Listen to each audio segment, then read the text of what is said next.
کرامت زیادہ یہ کہ کوئی بندہ دعا کرتا ہے اللہ تعالیٰ اس کی دعا قبول کر لے، وہ بھی زندہ بندہ کو دعا کرے. اب یہ بزرگوں کا قبروں سے نکل کے اور اس قسم کی کلیم کرنا ہے ان کو کہ اب کیوں نہیں ہو رہے. اور دوسری بات آپ کی ٹھیک ہے کہ خلفائے راشدین سے اتنی کرامات تو ثابت نہیں ہے.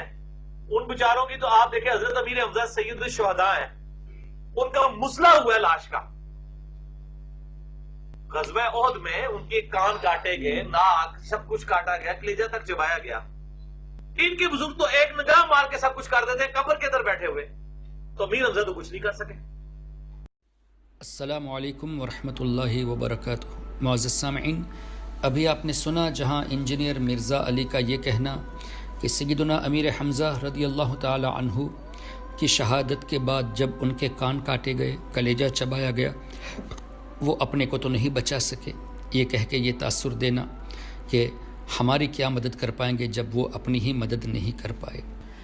ہماری سب سے پہلی گزارش تو انجینئر صاحب سے یہ ہے کہ جس فیلڈ میں انہوں نے انجینئرنگ کیا ہے اسی فیلڈ میں رہے تو اچھا ہوتا، اس لیے کہ ایسے احمقوں کا کام نہیں قرآن اور حدیث کو سمجھنا. اللہ تبارک و تعالی نے جب جہاد فرض فرمایا تو اس کا مطلب ہی یہی ہوا کہ اپنی جان کو دینے کے لیے تیار ہو جاؤ اسلام کی خاطر. اور ایسے لوگوں کے لیے اللہ تبارک و تعالی نے جنت کی بشارت عطا فرمائی ہے. لوگوں نے جب شہادت کے بعد یہ کہنا شروع کیا کہ ان کا انتقال ہو گیا، یہ دنیاوی آسائش سے محروم ہو گئے، تو اللہ تعالیٰ نے ارشاد فرمایا وَلَا تَقُولُوا لِمَنْ يُقْتَلُ فِي سَبِيلِ اللَّهِ أَمْوَاتٌ، اور جو خدا کی راہ میں مارے جائے انہیں مردہ نہ کہو، بل احیاء ولیکن لا تشعرون، بلکہ وہ زندہ ہیں ہاں تمہیں خبر نہیں. اور سورہ آل عمران میں اللہ نے فرمایا کہ انہیں مردہ گمان بھی مت کرو، وہ زندہ ہے، اللہ تعالیٰ انہیں روزی بھی عطا فرماتا ہے.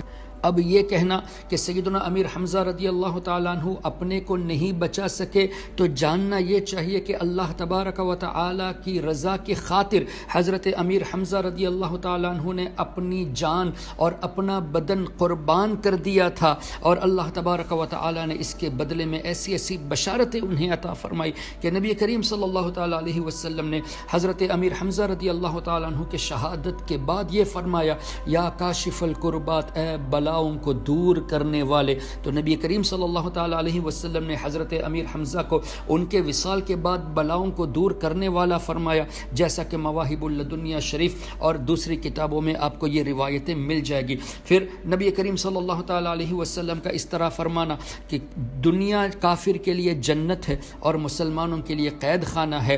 اور اس کی مثال ایسی دی گئی مسلمان کی جان کے تعلق سے کہ جیسے ایک پنجرے میں، ایک جیل میں بند کیا گیا ہے، قید خانے میں بند کیا گیا تھا، اب آزاد کر دیا گیا، زمین میں جہاں چاہے چلے، جیسے چاہے سفر کرے. اللہ تبارک و تعالی نے مسلمانوں کی روحوں کو ایسے آزاد فرما دیا.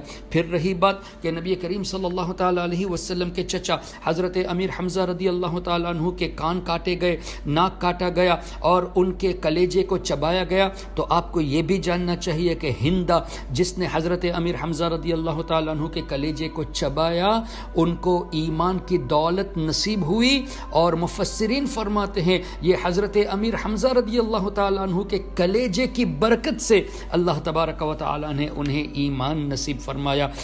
پھر مرزا انجینئر صاحب آپ اپنے سامنے کتابیں رکھ کے لوگوں کو درس دیتے ہیں، کیا آپ حدیثوں کو چھپاتے ہیں؟ حقیقت یہ ہے کہ آپ لوگوں کو اپنی منمانی بیان کرتے ہیں حدیثوں کے نام پہ.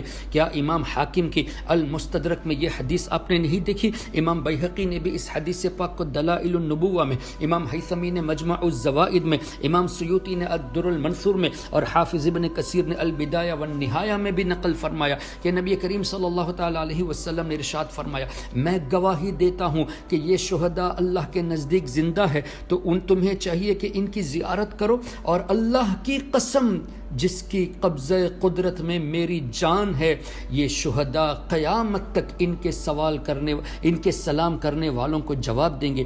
قیامت تک جو ان کو سلام کرے گا ان کے سلاموں کا جواب دیں گے. اب مجھے بتائیے، شہداء قبر میں رہتے ہوئے ہمارے سلام کا جواب دیتے ہیں، یعنی ہمارے لیے سلامتی کی دعائیں کرتے ہیں. سلامتی کی دعا سے بڑھ کر کون سی نعمت ہے؟ اور وہ بھی ان کی طرف سے جن کو بشارت دی گئی. تو جن کو جنت کی بشارت دی گئی، جن کے بارے بارے میں یہ کہا گیا کہ یہ زندہ ہے، ان کو روزی دی جاتی ہے، جنت کی بشارت جن کو ہے، جو جنت میں سیر کر رہے ہیں، جن کی ارواح جنت میں سیر کر رہی ہے، ان کی طرف سے ہمارے لیے سلامتی کی دعا، اس سے بڑھ کر کون سی نعمت ہے، اس سے بڑھ کر کون سی دولت ہے؟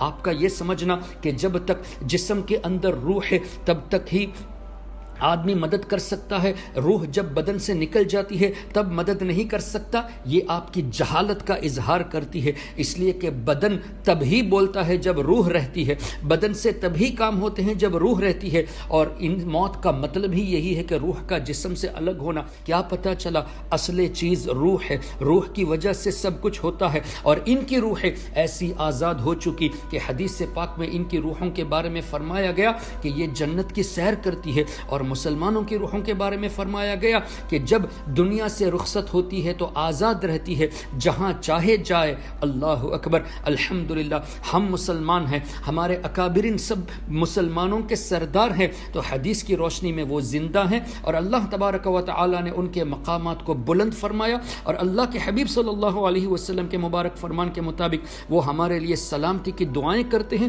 آپ اپنے کو اس قابل نہیں سمجھتے، اس کا مطلب آپ اپنے کو ایمان والوں کی کیٹیگری میں سمجھتے ہی نہیں، تو آپ کی مدد ہرگز نہیں ہوگی۔ تو آپ کا یہ کہنا کہ یہ مدد نہیں کر سکتے، آپ بالکل صحیح کہہ رہے ہیں، اس لیے کہ آپ ایمان سے خالی ہے، اس طرح کی بکواس کرنے کی بنا پر، اس طرح کی گستاخیاں کرنے کی بنا پر۔ اور الحمدللہ ہماری مدد کرتے ہیں، ہم مشاہدہ بھی کرتے ہیں، اللہ تعالیٰ کے رسول صلی اللہ علیہ وسلم نے جب فرما دیا وہ سلامتی کی دعائیں کرتے ہیں، تو اس سے بڑھ کر ہمیں کسی اور چیز کی ضرورت نہیں، ہمیں آپ کے کوئی ایکسپلینیشن کی ضرورت نہیں۔ پھر نبی کریم صلی اللہ علیہ وسلم نے تو یہ بھی فرمایا، یا کاشف الکربات، اے مصیبتوں کو دور کرنے والے حضرت امیر حمزہ رضی اللہ تعالیٰ عنہ کو۔ الحمدللہ ہمارے سیدنا امیر حمزہ رضی اللہ تعالیٰ عنہ کا نظر ہمارے اوپر ہے، اور انشاءاللہ رہے گی۔ آپ چاہتے ہیں کہ آپ کے اوپر بھی رہے، تو آپ کو چاہیے کہ سچے دل سے توبہ کر کے مسلمانوں کے زمرے میں آ جائے۔ اسی طرح اگر آپ رہیں گے تو آپ اپنے آپ ہی کو اسلام کی دولت سے دور کرتے جا رہے ہیں۔ اللہ تعالی ہم تمام لوگوں کے ایمان و عقیدے کی حفاظت فرمائے۔ السلام علیکم ورحمۃ اللہ۔